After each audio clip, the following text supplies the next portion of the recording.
Hello everyone, आज हम discuss करेंगे how to create a literature matrix. सबसे पहले लिटरेचर मैट्रिक्स होता क्या है? लिटरेचर मैट्रिक्स जब भी हमारी रिसर्च स्टडीज होती हैं, आर्टिकल्स होते हैं, हम उनको एक टेबल के फॉर्म में ऑर्गेनाइज, कंपेयर एंड सिंथेसाइज करके लिखते हैं। इसके जब लिटरेचर मैट्रिक्स हेल्प करता है पैटर्न्स को आइडेंटिफाई करने में, मेथड्स एंड फाइंडिंग्स को कंपेयर करने में, और हम इजीली जो रिसर्च गैप्स हैं उनको आइडेंटिफाई कर सकते हैं, और एक स्ट्रॉन्ग लिटरेचर रिव्यू लिखने में भी हेल्प करता है। बट कब कब हमें लिटरेचर मैट्रिक्स करना चाहिए? जब भी आपके पास सिलेक्टेड की रिसर्च पेपर्स हैं और आप एक लिटरेचर रिव्यू लिखना चाहते हो, तो तब आप एक लिटरेचर मैट्रिक्स बना सकते हो। और जैसे आपके पास रिसर्च पेपर्स बहुत ज़्यादा हो जाते हैं, आप उन रिसर्च पेपर्स को एक ऑर्गेनाइज वे में लिखना चाहते हो।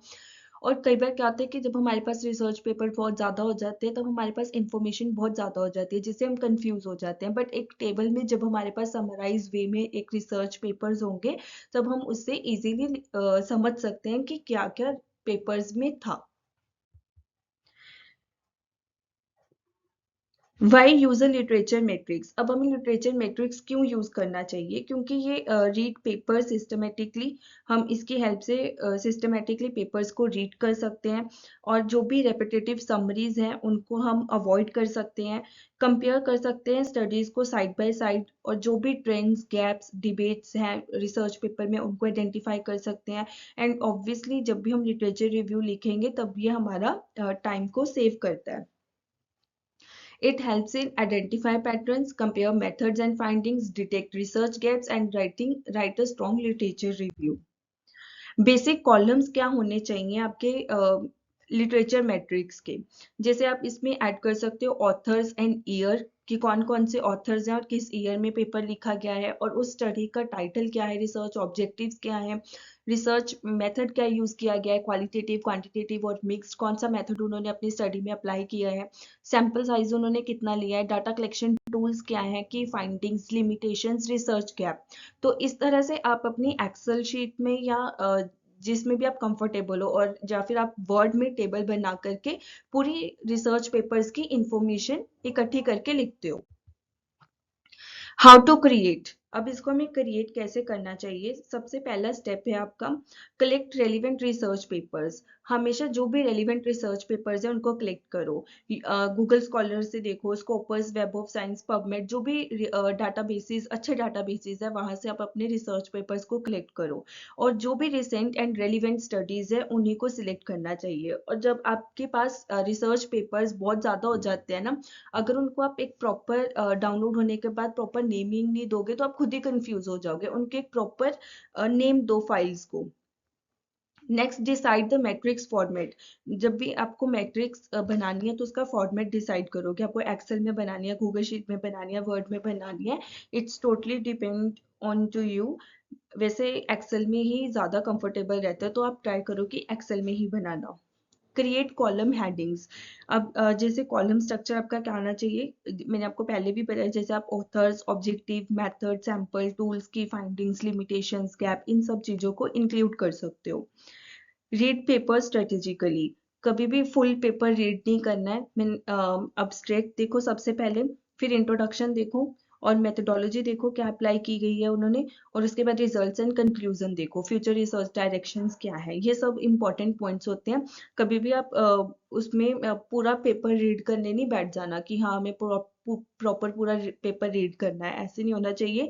वैसे तो मोस्टली आपको अब्स्ट्रैक्ट से ही इंफॉर्मेशन मिल जाती है पेपर की कि क्या क्या है, बट स्टिल ज्यादा डिटेल्ड इंफॉर्मेशन लेने के लिए आप इंट्रोडक्शन, मेथोडोलॉजी ऊपर ऊपर से देख लो कि कौन कौन से रिस्पोंडेंट लिए हैं, और कौन सा मेथड यूज किया है उन्होंने अपनी स्टडी में, रिजल्ट्स क्या आए हैं, कंक्लूजन क्या है।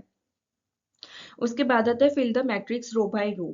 हमेशा जैसे अपने एक रो में आपका एक पेपर होना चाहिए, रिसर्च पेपर। उसके जो भी पेपर के शॉर्ट फ्रेजेस बना लो, कभी भी लॉन्ग लॉन्ग पैराग्राफ्स मत लिखो।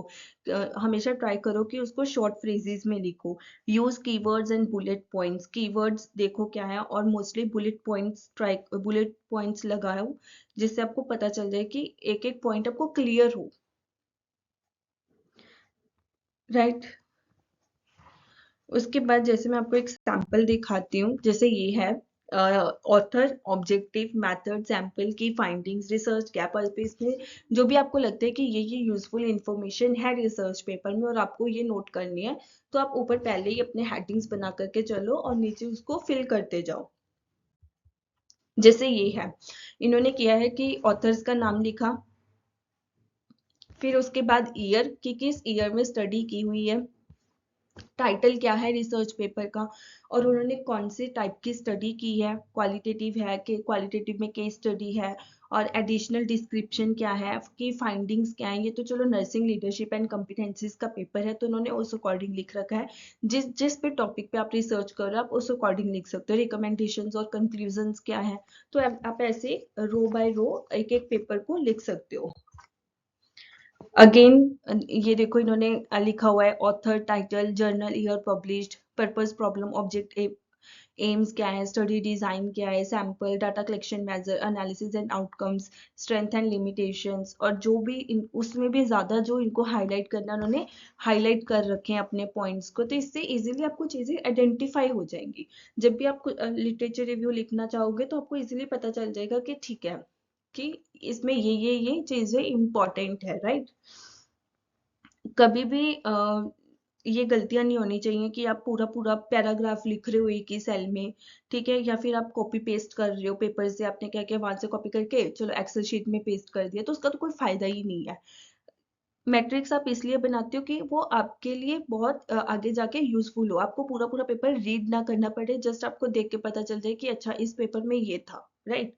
तो इसके लिए होता है। और ये नहीं होना चाहिए कि आप लिमिटेशंस और गैप्स को इग्नोर ही कर दो, उनको लेकर ही ना चलो कि इस पेपर में ये गैप था और ये लिमिटेशंस थी, राइट। और ये भी नहीं होना चाहिए कि अननेसेसरी कॉलम्स ही बना लो कि मैं तो हर एक इंफॉर्मेशन लिखूंगा इस पेपर की, तो वो तो फिर आप मैट्रिक्स बनाने की जगह पेपर ही प्रॉपर रीड कर लो, राइट। तो एक मैट्रिक्स हमेशा आपकी कंसाइज फॉर्म में होनी चाहिए, बट ऐसी होनी चाहिए जैसे आपको इंफॉर्मेशन भी प्रॉपर मिल जाए।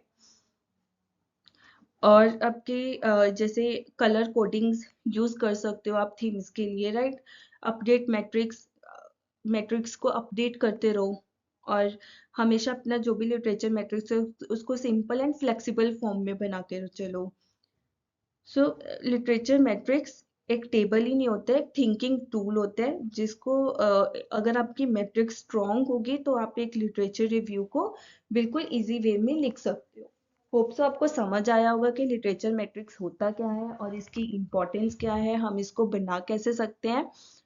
तो अगर आपको कोई भी डाउट है तो आप कमेंट सेक्शन में पूछ सकते हो, एंड ऑल्सो वीडियो को लाइक शेयर करना, and also subscribe my channel. Thank you.